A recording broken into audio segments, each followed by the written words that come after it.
Okay, we are live.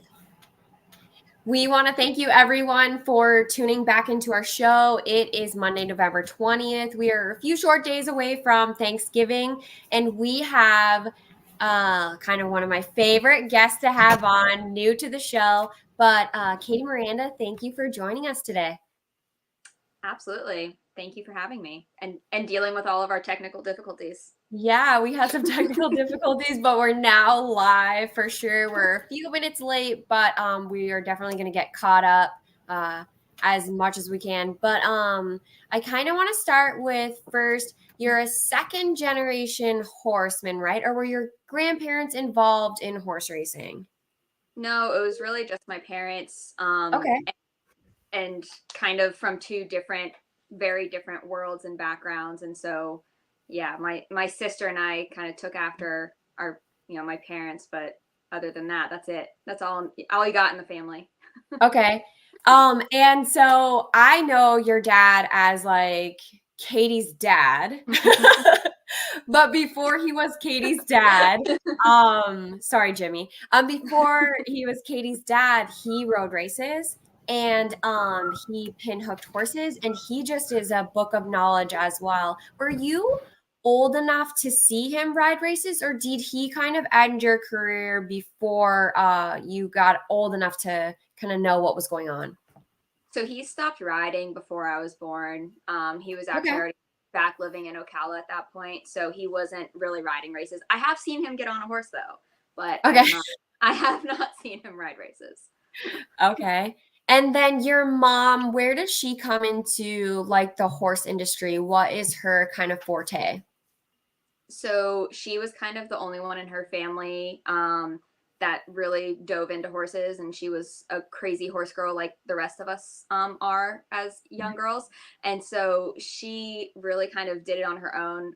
Her sister would kind of, play with horses with her at some point in time, but she, a lot in like the Pennsylvania, Ohio area, and she's probably played with every discipline you could almost imagine. So she's got a pretty vast background, and then drug me around to horse shows. Basically my entire life. We traveled an insane amount of weekends to horse shows every year. So Okay. And so thanks to your mom, you landed on the was it Division One NCAA equestrian team for the University of Tennessee Martin. mm-hmm. Yeah. So obviously, when I was in middle school, I had a couple of older friends that were going off to college and riding, and it was always just seemed like the coolest thing to me. You know, growing up riding horses, we were always told, "Oh, you're not an athlete. Oh, it can't be that hard. It's not that difficult." And so, me being the stubborn person that I am, was kind of out to prove to everybody that it was a sport and we were athletes. And so that was kind of the rise of the NCAA, Division One equestrian teams. And so then by the time I graduated high school, I had committed to Tennessee Martin, and it was a smaller school, extremely rural. And I, rode on the team there for 4 years. But it was an experience. You turn everything that we do into a team sport, which is different, and I loved every minute of it. It was very different than the world that we look at now when we go into the barn. Right. Yeah, I think that's so cool. And I definitely want to see pictures because I don't think I've seen a lot of pictures of those days. Yeah, it Um, was it was a it was a really fun experience, and I encourage like young girls that are looking for what that next step is, to explore that. There's all different levels, but it was a way that got my education and got to continue playing with horses. yeah, that's really cool.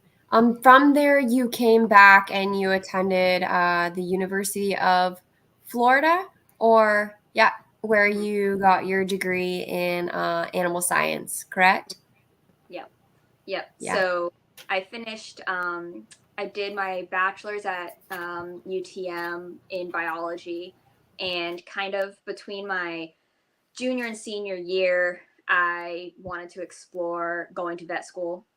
And so I moved to Kentucky after I graduated, and I got a job with working with repro vets and finished some of my prerequisites there at well, in Lexington at a couple of different schools. And then when I moved back to Florida, actually with the job that I had at the time, I decided to go ahead and get my master's at UF, kind of as a little bit of a gateway into getting into vet school. And then as I finished my master's, I was a little bit burnt out on school. And at that point, I was really helping my dad, and I had started to gallop at that point in time. And so I had kind of fallen into and got sucked into everything that I'm doing now, which I love. I'm not complaining about. Right. And just a little bit burnt out on school. 4 more years of school did not seem appealing at the time. Right. That is so awesome. I feel like you're, a close friend, and yet I had no idea of your background. So I feel like a bad friend right now. We're usually busy talking about other things. Yeah, more important things maybe. So I know you said you galloped for your dad, and then like how did you like one day be like, I want to do, I want to be a bloodstock agent, or I want to pinhook horses, or like get into this industry, following in your dad's footsteps? It honestly all just kind of fell into place. I was never the one that wanted to gallop. I really like wanted to stay far away from the thoroughbred industry. Again, doing hunter jumpers and show horses growing up. I liked my horses fat and slow. And I'm not afraid to say that. It was for my kind. Yeah. And my older sister galloped for my dad all the time. And I would spend, the summers, helping out at the barn. Obviously, I'm still a horse person. And so I would spend the summers helping out at the barn. And then when I moved back to Ocala and started, helping really more daily in the barn, there came a point where it was like, well, Katie, you got to get on. We've got we don't have enough people. And Yeah. so I did it, and honestly really like started to appreciate when you see the babies, like when you just see it click for them, Yeah. when you start them, and so that was all a very interesting part to me, and that's kind of the lane that I love to stay in. I've not spent time at the racetrack, nor do I desire to.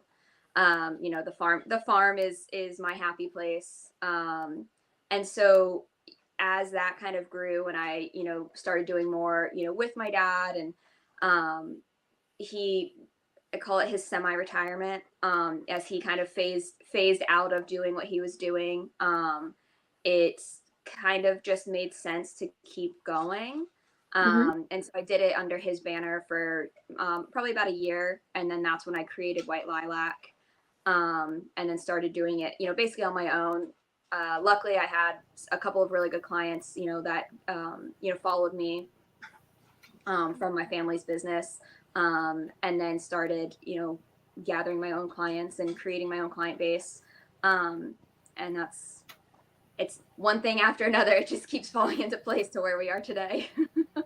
Yeah, I think it's such a cool story, and the fact that you've accomplished so much in such a short period of time just speaks on that education that you have, coming forward, and just, the horse background. So White Lilac came into play about 2019, right? Mhm. Yeah, and I honestly probably had 5 horses at the time. Okay. And I was very small, and I was doing it, basically all on my own. My dad would come, when I needed to turn 2 horses out together, my dad would come after he was done with work and help me so that I wasn't doing anything stupid. Um, but yeah, it started small, and then, I was very fortunate to continue growing. And then I feel like the last 3 years have been a whirlwind. Obviously, Jena and I started working together, very closely, and then We created HorseOlogy together. And so then now everything's just obviously blown up and expanded. And we do a little bit of everything now. So White Lilac is still my business, but it is specifically just the consignment at the 2-year-old sales. Everything else that Jenna and I do together at the farm here at Goldmark is all under HorseOlogy. So it's all of the breaking and training that we had done previously. It's just under that single banner now. But it's been, it's been a whirlwind of going from having 5 horses, a few years ago to, having what Jenna and I have built now. But I wouldn't do it any other way. And how did you meet Jenna? So Jenna and I have actually known each other since I was a wee little tot. She actually taught me some lessons when I was younger. She was close with my parents, and then we just happened to, reconnect kind of later when she was looking for, a spot for a couple of horses in Ocala that she was pinhooking. And so and our viewers, because they don't kind of know this or maybe they do, this aspect of like pin hooking. Can you kind of take us through what pin hooking means? Because I know the term and what that looks like now that you and Jenna have connected your HorseOlogy breaking and training. So what does that pin hook mean to you? Sure. So pin hooking is pretty simply, buying a horse at one stage and then, turning around and selling it at another, at a public auction. And so there's a couple different ways you can do it. Jenna and I do weanlings to yearlings, and then yearlings to 2-year-olds. Obviously, Betty Jo, that's where you're a huge part of it. Yeah. We buy these horses, in partnership with other people, and then have, investors, come in with us of, say this year we bought 10 yearlings that will aim, we bought 10 yearlings between July and September of 2023 that we will aim to turn around and sell in 2024 between March and June. And those 2-year-old sales, consist of the breeze show. So a little bit different between a weanling to yearling, where, we buy a weanling and it gets to go get turned out in its group, its herd and its group of buddies for a few months before we really have to start messing with it. There's no training aspect involved in that. But the yearlings we buy and then we start them under tack and get them going, and then get them ready for the 2-year-old and training sales. How hard is that with attachment? You see these horses, you grow them, and then you say goodbye to them. Yeah, it's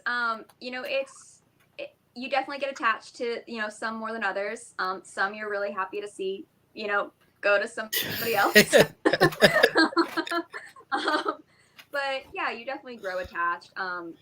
And the best thing that I think that we can do is that we've put the best, most solid base in these horses that we know we've done everything that we can for them to go on and be successful. And I do personally follow, most all of our horses as far as I can, to the home that they've gone to the trainer that they've gone to, what they're doing at the races. And so I do follow them pretty closely just so I can, keep an eye on. But yeah, you get more attached to some than others, and it's a cycle that never ends. So you kind of have to say, all right, it's like throwing your kids off to college and you'll see them again someday. Do you ever have those ones that you're like, I can't say goodbye to this one, so this one's staying with me? So my parents probably are not too happy with me with some of those. So early on, we had a couple that they were special to me, and they just, you go in the barn and they nicker for you, and those are your kids. And we may have kept one or two because I may have thrown a temper tantrum that this horse didn't need to go anywhere else. But you live and you learn. Can't keep all of them. Yeah, I think that comes with, I still get attached to them too. And when they sell, it's almost like you're attached to them, but you're so proud. That's the attachment you have, when they breeze well and they sell well, you're just so proud of them and you can't wait to see them. So it's kind of happy tears, when they go on to that, that next level. But you still, like you said, you follow them. And I want to kind of go from there because you and Jena do have a nonprofit for those horses that you have had in your barn that you follow as their career is coming to an end, and you do rehome them. Can you talk about your nonprofit with us?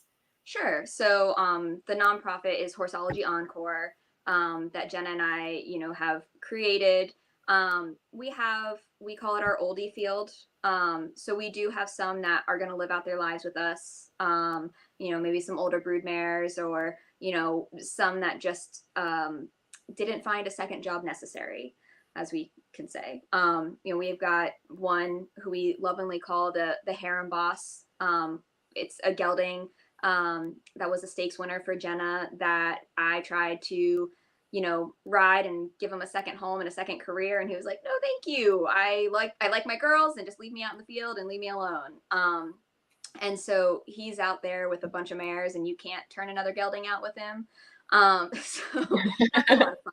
But, we've done a lot to give these horses a good home, and they don't owe us anything.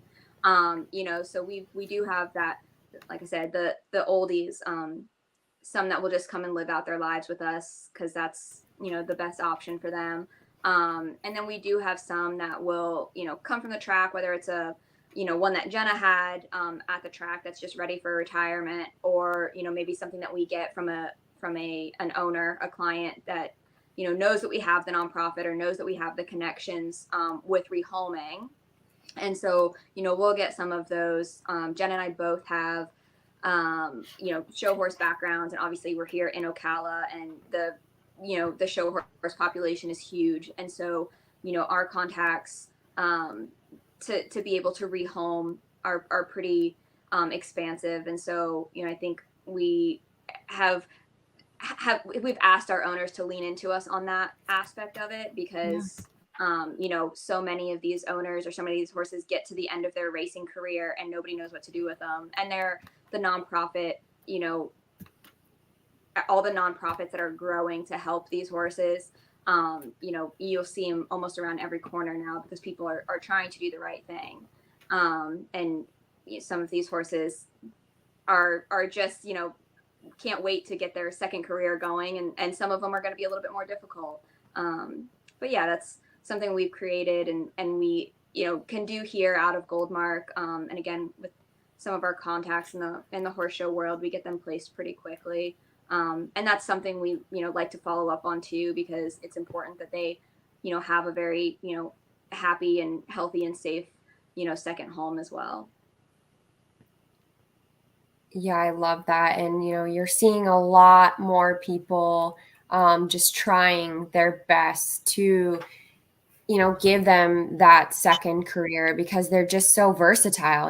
They can do pretty much anything. And I've fallen in love with a few, and, fed them for a very long time, and, they lived out their years. And I just think it's so great for the industry, and we need to do more of that moving forward.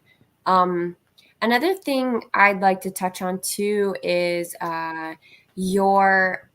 you're basically, I don't know if I would call it syndicates, but you guys put together kind of groups, people who have never owned racehorses or, like babies or an investment. You guys put that together, and then they kind of buy into a horse, and then that horse then sells or goes to the races. Can you tell us a little bit more about what that looks like, maybe for somebody who has no idea? They kind of go to your website, and your website is super user friendly. I do have to admit, like, I go on there all the time, and it's so cool. But you can just click on your website and kind of send out, like what you're kind of looking for, and you have all the horses available that you could possibly buy into. Can you tell us a little bit more about that? Yeah, so part of what Jena and I really wanted to do with HorseOlogy is, kind of appeal to everybody in some way. This industry can be very staunch and stale. And, this industry is a lot of who you know. It's not necessarily easy to dive into. And so, Jena and I both thought it's very important to be able to reach out to those people that aren't necessarily in the thoroughbred industry already, and to the younger generations, so that the industry continues to grow and flourish. And so that's what a lot of what we have done. And Tiana, who does our website, is thank you for complimenting it, because she works her butt off for it, and it's amazing. Yeah, it's great.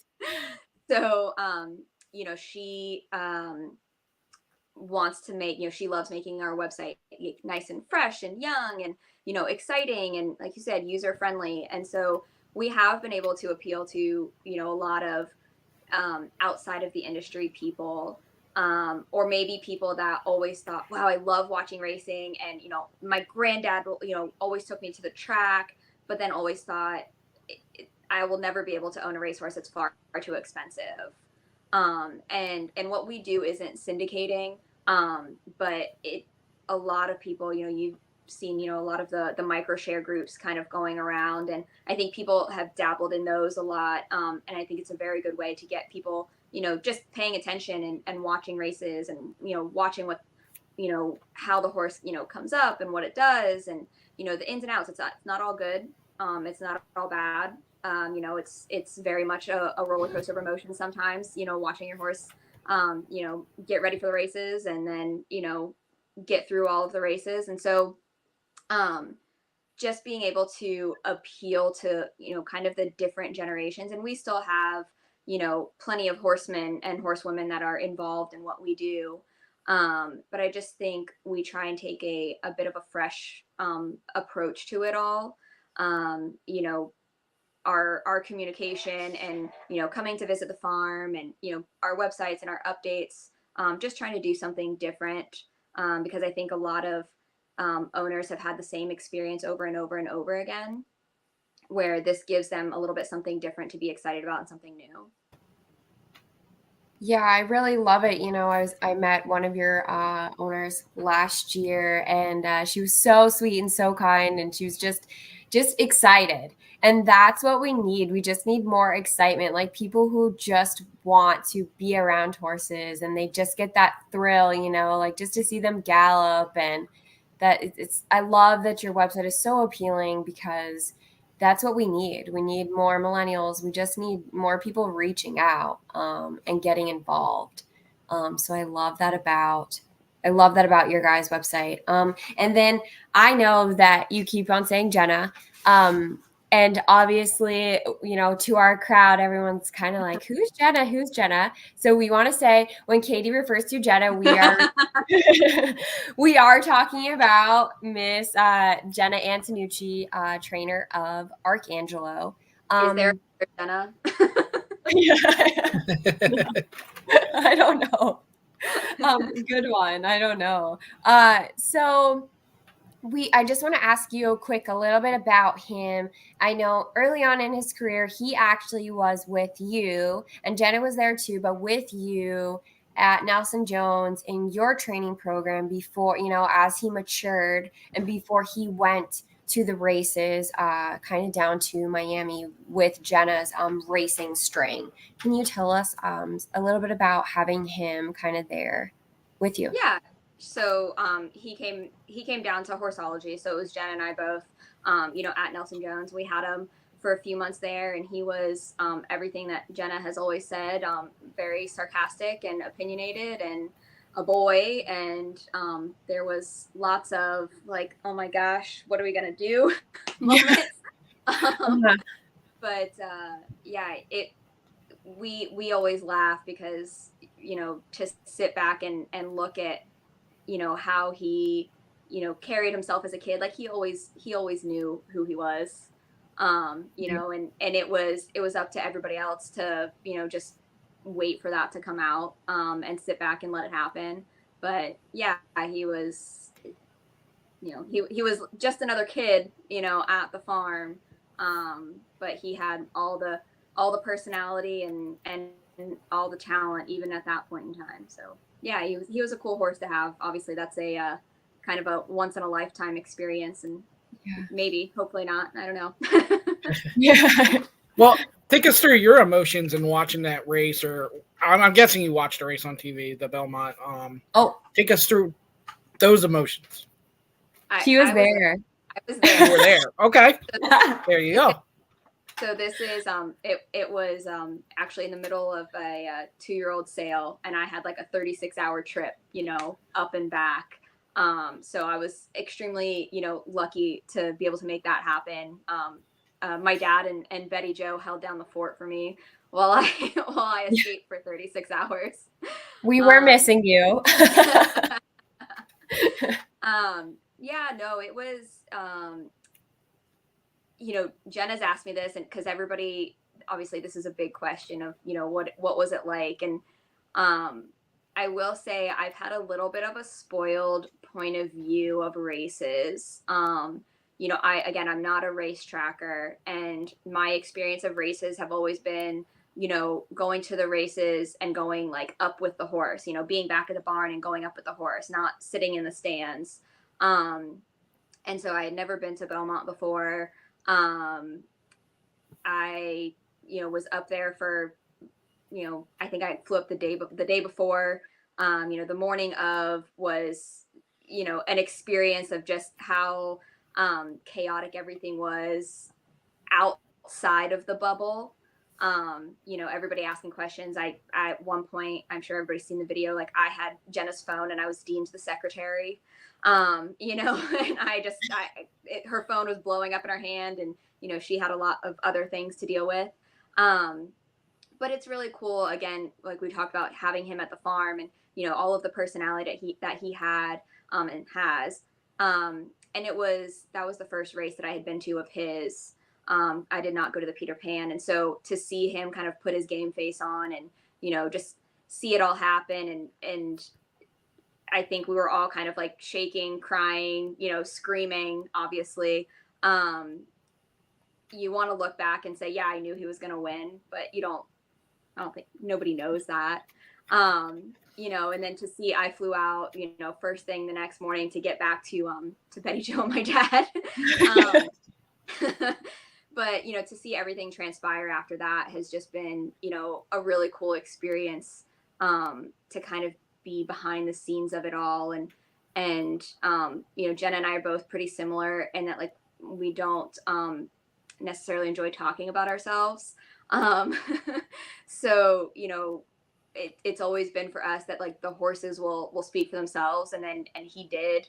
And so it's really nice, and exciting, and there's a lot of weird emotions about it, to just let that horse speak for himself, and you can just sit back and say, well, we've always known, this is what we can do.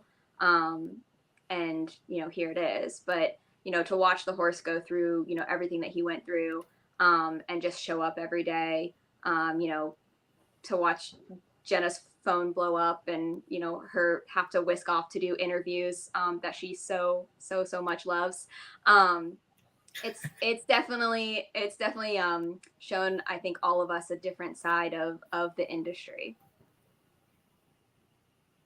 I want to, just say this because I feel like it's always been on my heart, but you guys, both Katie and Jena, are so humble, because before they both left, they were literally hauling horses in the 2-horse trailer to OBS to prep, so like very hands-on, super humble, delegating, being present in the moment. Like, it was fun to see that horse then just win, you know what I mean, like win like he was supposed to. And I remember my dad was there watching me prep some of your guys' horses, and he said, Betty Jo, is that the Jena that trains that horse that's gonna run? And I said, yeah, Dad, that's him.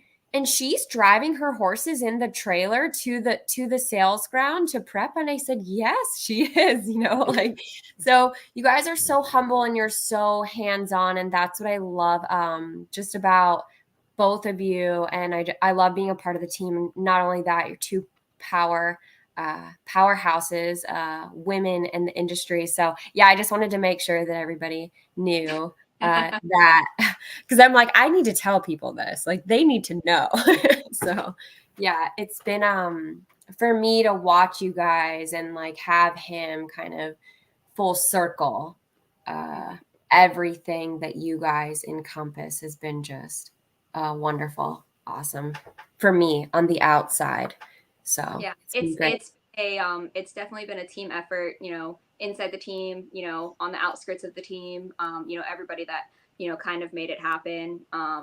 Being everybody, being at the barn to make sure everything's taken care of. As, I've been lucky enough to go to the races. Obviously Jena has, had all of her responsibilities that, she's had to do for the last, whatever, 8 months it's been. And I don't think it's stopping anytime soon.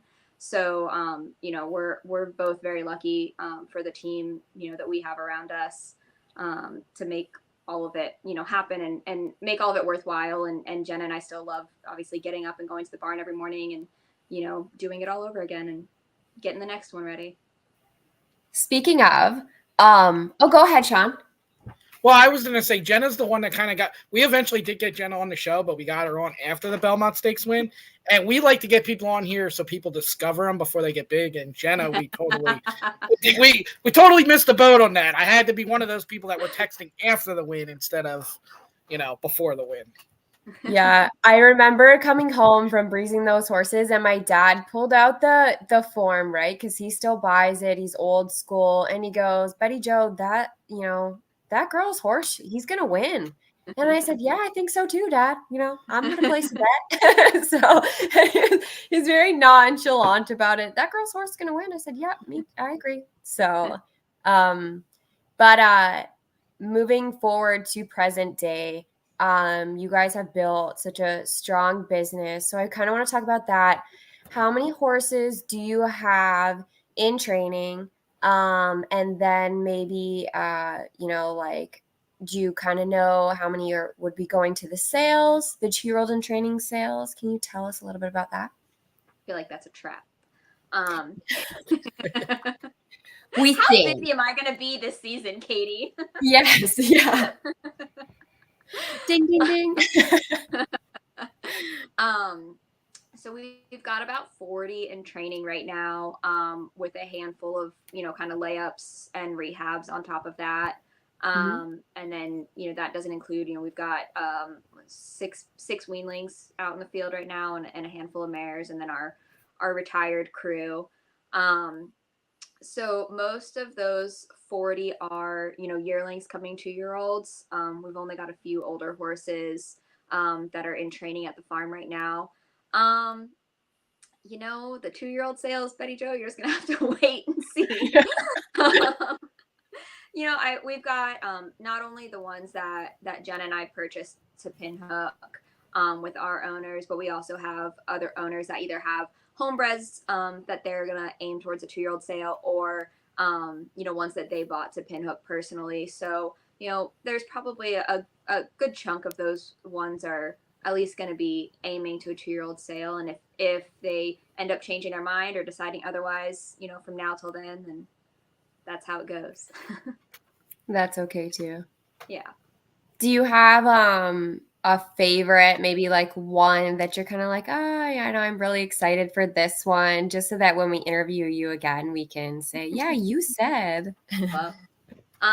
So right now, most of our babies are not even on the track yet. We do a lot of groundwork with our babies before we even get on them, and then we do a lot of work off the track before we kind of even get them onto the track. I always say once they get onto the track, they're pretty much going to be there for the next handful of years, living out their career. And so we do a lot of work prior to that to just get their brains right and let them have fun and figure things out outside of the big oval. And so I think judging them all at different stages.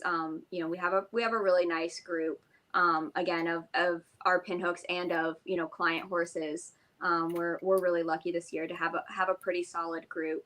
You know, we've got a couple of our pinhooks. You know, we've got a couple freshman sires. There's a 1,000 Words colt, a Mackenzie colt, and then which are both seem very nice and are pretty forward, you know, kind of in the program. We were lucky enough and diligent enough to snag a Bolt d'Oro colt, so we're pretty excited about him as well. And we've got a couple War Wills, which I think everybody's pretty excited about. But yeah, we have a pretty solid group. There's nobody that I'm kicking myself about yet. Yeah. You said that about horses and being at the track for years too. So that's a case too. If you have any like, as a sport, that's something we need, is the stars to stay around, and it's something that's not been happening. How do we change that? It's a good question. I think there's so many factors to it. Honestly, I don't think there's really one, you know, right answer. Whether it's, you know, just the management of the horse, you know, dealing with, you know, race placements, whether it's people that, you know, don't want to race, you know, too often or want to race too often. But honestly, you know, time is a hard thing for people to, you know, wrap their brain around. You know, a lot of, you know, owners, trainers, everybody, a lot of people don't want to be patient. And so, you know, rush to get these young horses to the track for these early 2-year-old races. We're actually really lucky. We have quite a few owners that are just, you know, take your time. If they don't race till they're 3, you know, that's perfectly fine too. But I think it's really an individual basis on, you know, kind of what the horse needs. And it's hard to make those decisions, you know, when you're not the owner and the trainer sitting in the hot seat, I think. Absolutely. Yeah, absolutely. Well, good answer. Love it. I wasn't trying to put you on the spot, but like everybody has ideas. Everybody has ideas, but you know, it's like you said, every situation's different. And I also say there will be no satisfying people because you retire one early and they're mad. I put on TVG socials because I think it's cool. Hey, a 9-year-old just won their 15th race, and people are like, "Why is a 9-year-old still racing?" And I'm like, "What? Which way do you want it?" Yeah. No, absolutely. You're never going to make everybody happy. So, you know, that's why I think it's so much an individual basis, and if it's right for the horse, it's right for the horse, and you're going to have to make that decision, you know, horse by horse and case by case. And that's why her and Jena get so along, because I've heard that line or two before. We have similar brains. It's scary. They're very transparent and they work well together. And you're, if you're on the team, you are on the team, and they listen to you. That's what, you know, makes my job easier when breezing horses for them. Like I jump off the horse and I say, hey, this is what I feel. This is what, you know, I think.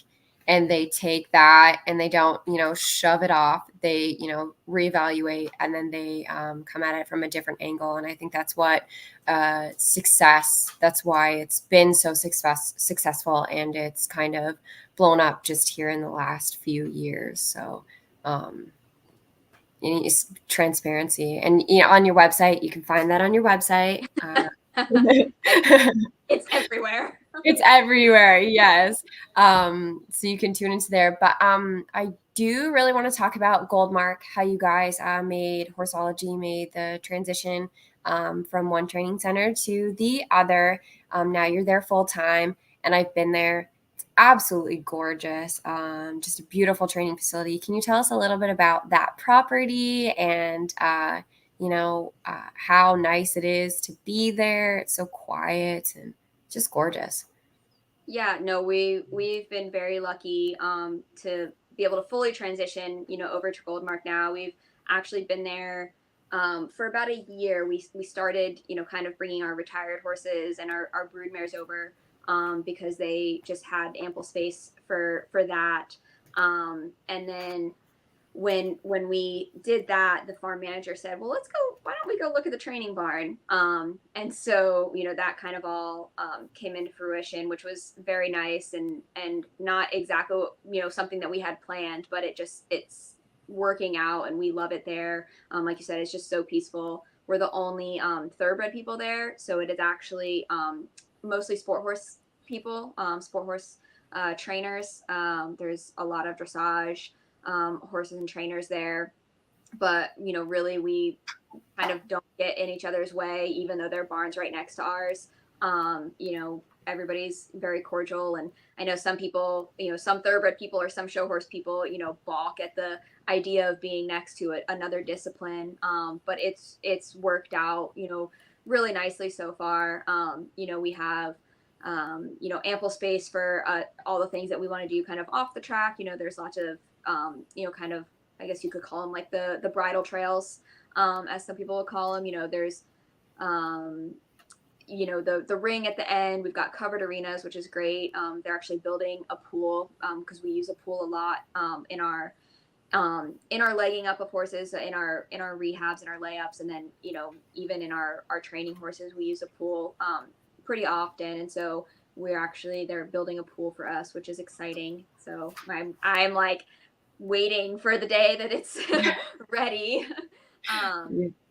But yeah, no, we love it there. And to be able to have all of our, horses in one place, kind of under one roof, from, weanlings to training horses to broodmares and retired horses, it makes our lives a lot easier.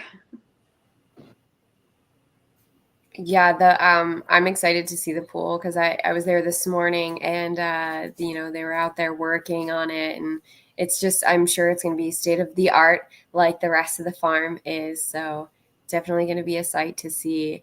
And as far as discipline goes, I was there again this morning, and your babies watched as a lady rode her horse, in one of the like rings with the jumps and stuff like that. And they just, I took a couple pictures. I'm like, wow, like, look at them. They're just watching her kind of school around, and it was just great to see. And they're just so quiet and ears pricked, kind of just happy. They were just happy. So it was really cool to see.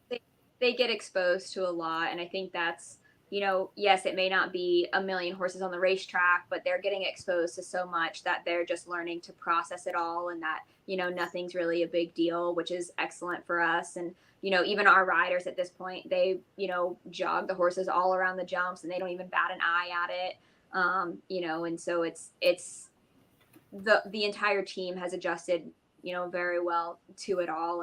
And I think everybody, all the horses are pretty happy, which makes, the riders happy, and et cetera, et cetera.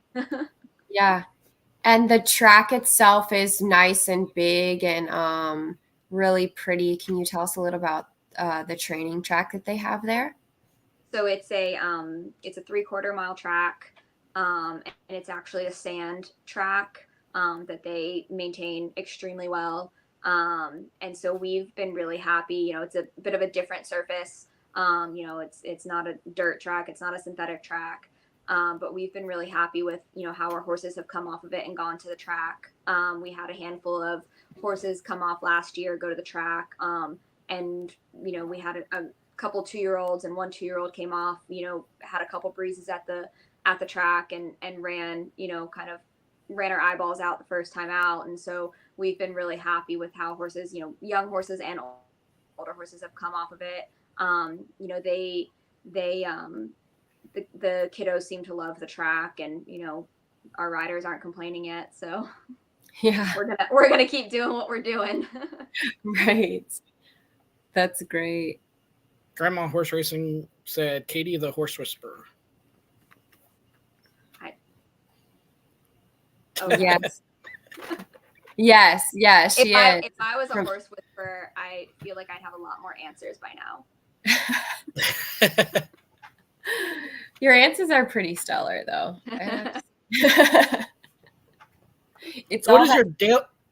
What does your daily schedule look like? Our first set goes out about 6:30. We actually don't have lights on our track, which is new for me. But right now with the young kiddos, we've got a couple that we're still in the barn with or in the round pen with, and so those are obviously the round pens are covered. And so our first set goes out about 6:30. So I'm at the barn before that, and then we get our set list done. Probably about 9:30 right now is kind of when we're wrapping up, and then everybody goes through and makes sure everybody's brought in and tucked away for the day and cleaned up, and then kind of sit and get all the office work done, all the fun stuff, done, all that behind the scenes business stuff that everybody loves. Sorry.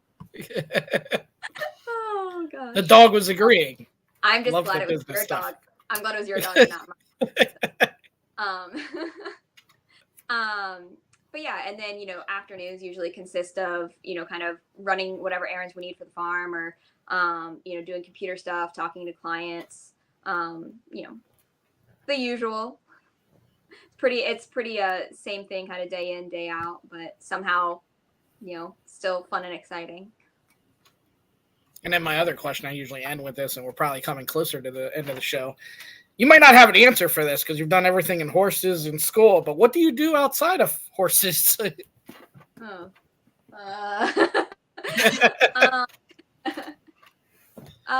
a good question. I do have a kayak. Obviously in Ocala, I say I have a kayak. I don't say I use it often. We're in Ocala, and there's a ton of springs around here. So like on a rare day off, my family is here close too. So try and be able to spend time with them. But yeah, I'm probably a pretty unhealthy workaholic at this point. So. Yeah, you did hire a farm assistant or farm manager, whatever her title is. And I had said to her, well, is Katie giving you, kind of some of the reins? Because she likes to kind of do it all. And she's like, she's slowly getting used to me doing some of her tasks. So, yes. And she's doing an excellent job. And then I just keep finding more stuff for myself to do. So. Well, I have to say, like, typing out the show tonight and stuff, all you have done made me feel really small because I haven't done half that stuff. And I'm sure you're probably younger than me, too. I don't know where you found the time to get all that done, but kudos to you. Me either. I look back at my, college days and my college, age life. And I'm like, gosh, did I ever sleep? I think the answer is no. Probably not. I come by it honestly. My parents are the same, so I'm not getting away from this anytime soon. No, I don't think so. Yeah. Well, I guess that kind of wraps up with everything. Sean, do you have any more questions? No, I'm glad Katie came on. And, definitely have her back on. Yeah. After your next, maybe you'll get a Kentucky Derby win or a Preakness winner. We'll wrap up after a 2-year-old sale season is a success. Yes, we're looking for some triple digits this season. We're gonna sell one over $1 million. There we go. Well, that's a good question, and I know we've probably asked other guests this one into this thing, but do you have any idea what the horses are going to go? Do you have a range and kind of can figure out what a horse is going to go for? I mean, at this point, we have a hope and desire of what they go for, of what they should go for if they do everything right. As we get closer to the sale, and that's part of what we evaluate, when we're buying a horse, of, based on their pedigree, their physical, and if they can check all the boxes at sale time, what is this horse worth to the market? As we get closer and, if it's a 2-year-old, as they go through the breeze show and, show us what they can do, we'll get a better idea of kind of how the market feels about them by the, people that are coming to look at them at the barn. And so going into it, the few days before, you'll have a better idea. But really until then, it's usually just up in the air. Is that question for me? I think John might have missed part of it. It says end goal to have your own family training center. I think kind of missed part of this. So that's my brother. I'll answer. Yeah. So, right now, we're renting, and renting a training center and owning a training center, I think are two, really huge. There's a lot of differences. And I watch my parents, rent and manage training centers versus own a training center, and owning a training center is a huge overhead, and it's a lot of work year round. And you think I don't take days off now. So, it's a lot. Not saying that that's not a goal at some point. But right now we're just, getting our arms kind of wrapped around, the whirlwind that the last, 8 months have been, with obviously, everything that's gone on. And so, for the future, maybe. And then we got this from Grandma Horse Racing about the filly on filly theory. She really has it with jockeys, trainers, that female jockeys, trainers get along with the female horses better than the males. So I think it depends. So it's interesting. When I was riding show horses, I hated riding mares. It was like you couldn't pay me to ride a mare. And then when I started galloping, I actually really got along with the young fillies. So that was a weird, kind of mind twist for me. But I think some fillies, and it depends. Some fillies really like that kind of like more finessed, finesse ride, softer. And some fillies don't respond to that. And, some colts are the same way. Some colts respond to the finesse, and some kind of need to be manhandled. So I think it just depends, but definitely, there are definitely some where I'm saying, oh man, I wish I had a girl to come gallop this one. Agreed. Your mom said this is a great interview. I saw that. Yeah. And Grandma Horse Racing did say, this is such a great guest, so much information I never knew. Thank you for sharing. Awesome. Thanks. Yeah.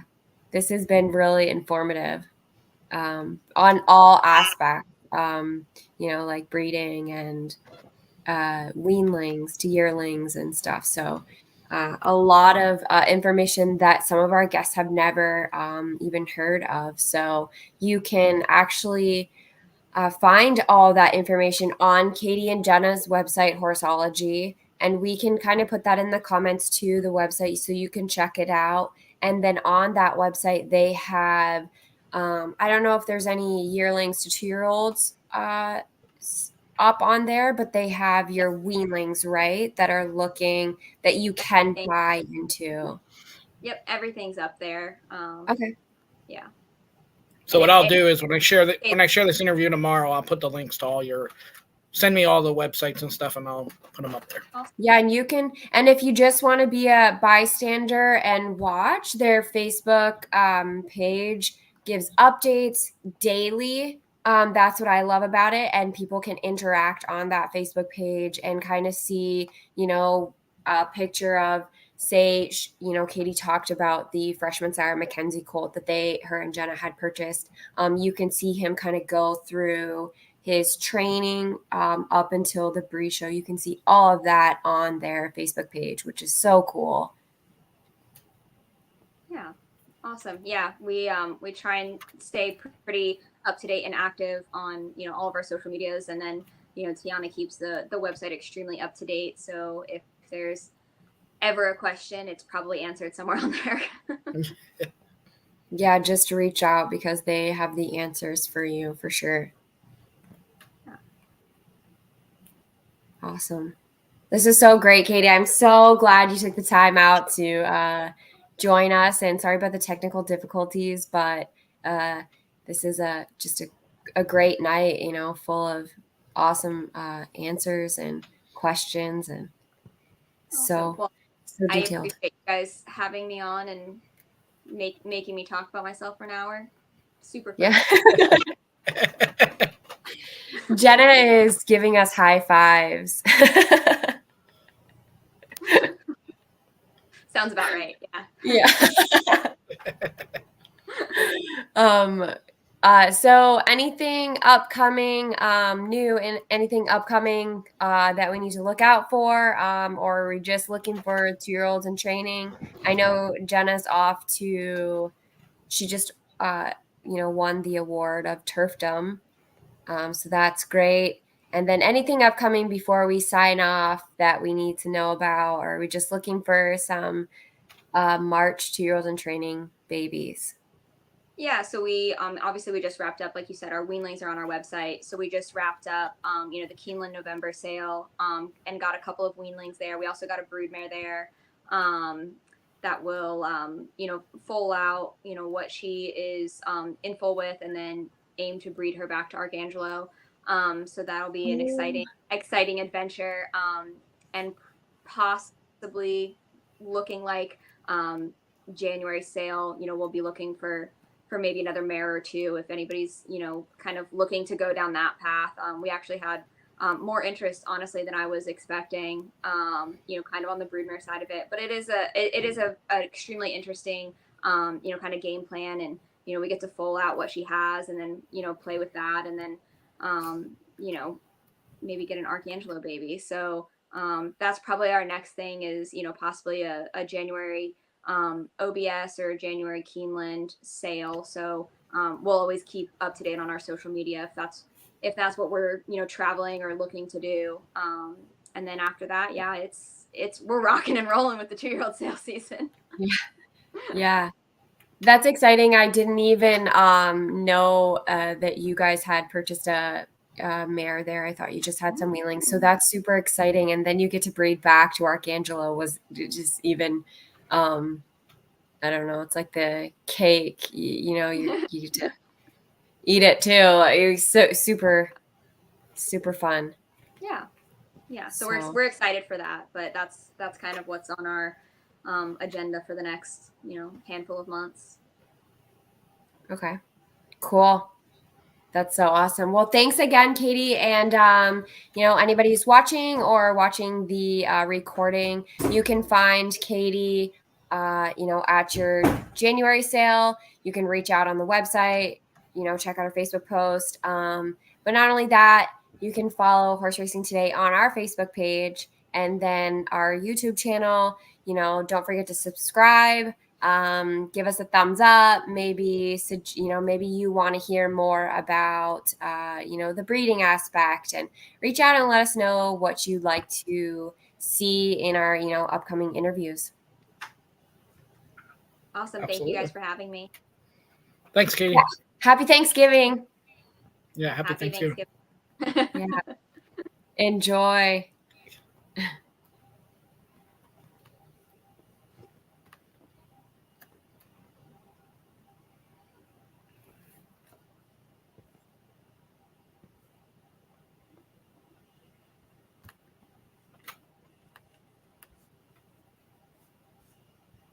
All right. Sean, that was awesome. Yeah, absolutely. She was a great guest. Yeah, so informative. There we go. Yeah, super informative.